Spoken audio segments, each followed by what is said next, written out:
સુરતના અડાજણમાં ઓળખ છુપાવી મહિલા સાથે દુષ્કર્મ આચર્યું. છેતરપિંડી દુષ્કર્મનો ભોગ બનનારી પરિણીતાએ ફરિયાદ નોંધાવી. રાંદેર વિસ્તારની પરિણીતાને ફૈઝાન હનીફ શેખે મિત્રતા કેળવી અને ફસાવી.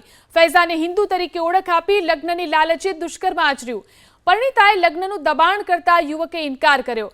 પરિણીતાને લગ્નની ના પાડતા ઘરે પહોંચતા છેતરપિંડી થયાની તેને જાણ થઈ. પરિણીતાનો પતિ હાલ હત્યાના કેસમાં જેલમાં બંધ છે. પતિ જેલમાં હોવાનો લાભ ઉઠાવી ફૈઝાને મહિલા સાથે મિત્રતા વધારી હતી. અડાજણ પોલીસે ફરિયાદ નોંધી ધરપકડની તજવીજ હાથ ધરી છે.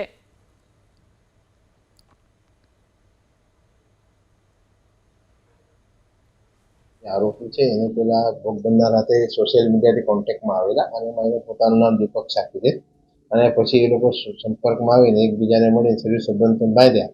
એના પછી બેનને ખબર પડી કે આ દીપક શાહને પણ ફૈઝન કરીને છે, એટલે એને હાથે એને કીધું કે તું મુસ્લિમ છે પણ અને અગાઉથી જ લગ્ન કરીને છોકરાનો બાપ પણ હોય.